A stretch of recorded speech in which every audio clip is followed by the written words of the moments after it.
Hello সবাইকে, good morning. আজকের দিনটা ছিল স্বাধীনতা দিবসের দিন। তো সবাইকে বলতে চাই হ্যাপি ইন্ডিপেন্ডেন্স ডে। তো দেখতেই পাচ্ছেন সকালে ছেলেকে রেডি করে দিয়েছি স্কুলে যাওয়ার জন্য। এই ভিডিওটি পোস্ট করতে একটু দেরি হয়ে গেল। যাই হোক, ছেলেকে নিয়ে এখন ছাদে চলে এসেছি পতাকা উত্তোলন করার জন্য। 7:30টার সময় ওর স্কুলের গাড়ি চলে আসবে, তার আগে আমরা ছাদে পতাকাটা তুলে নিলাম।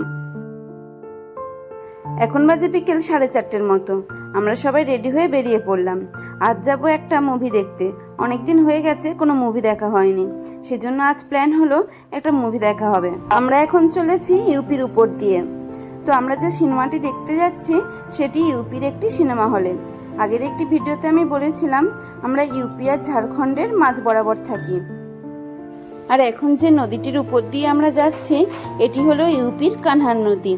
এই জায়গাটি ভীষণ সুন্দর, তবে এই নদীটিতে এত পরিমাণে জল আগে কখনো দেখিনি। যখনই দেখেছি শুকনো বালি ভর্তি, তবে এখন বর্ষাকালের জন্য নদীটিতে ভরপুর জল রয়েছে।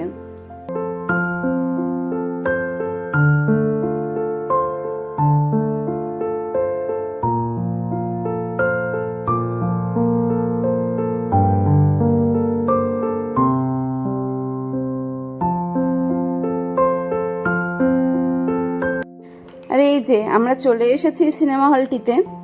আর আমাদের শোটি ছিল 6টা থেকে। এখন হাতে কিছুটা সময় রয়েছে। আর সিনেমা হলের সামনেই ছিল একটি পার্ক। আর এই পার্কটি থাকায় বাচ্চাদের জন্য খুবই ভালো হয়েছে। দেরি হলেও বাচ্চারা খুব একটা বোর হবে না।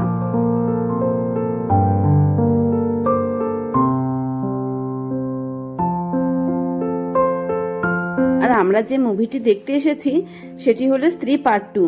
বেশ ভয়ের ছিল, তবে তার থেকেও বেশি ছিল কমেডি। আর আমাদের সিটটি ছিল একদম উপরের শেষে। আর জানেন, এটি ছিল আমার ছেলের জীবনের ফার্স্ট সিনেমা দেখা। ও এর আগে কখনো সিনেমা হলে আসেনি, সেজন্য ভয়ও পাচ্ছিল এসে। আর চারিদিকটা অন্ধকার ছিল, তো সেই জন্যই বেশি ভয় পাচ্ছিল। আর এরকম একটি ভয়ঙ্কর আওয়াজ আমাদেরই ভয় এসে যাচ্ছিল, ওকে কি বলবো। আর মুভিটি শেষ হয়েছে রাত 8:30টায়। তারপরে আমরা খেতে এসেছিলাম। আর এই খাবারের রেস্টুরেন্টটি ছিল ঠিক সিনেমা হলের উপরেই। তো ওখান থেকে ডিনার সেরেই বাড়ি ফিরেছিলাম রাতে। আর এই রেস্টুরেন্টটি ছিল ভীষণ ভিড়। প্রথমে তো আমরা বসার জায়গাই পেলাম না। তারপরে 15-20 মিনিট অপেক্ষা করার পরে আমাদের বসার জায়গা হলো। আর আমাদের প্রত্যেকের খিদেও পেয়ে গেছিল জোরে। আসলে মুভিটি শেষ হওয়ার সাথে সাথেই ভিড়টা হয়ে গেছিল। খাওয়া দাওয়া সেরে আমাদের বাড়ি ফিরতে একটু দেরি হয়ে গেছিল। পরের দিন সকালে ছিল ছেলের স্কুল, তাই তাড়াতাড়ি বাড়ি ফেরার তাড়া। আমরা বাড়ি ফিরেছি তখন বাজে 10:50। চলুন তাহলে আজকের ভিডিওটা এখানেই শেষ করছি। ফের দেখা হচ্ছে পরের একটি ভিডিওতে।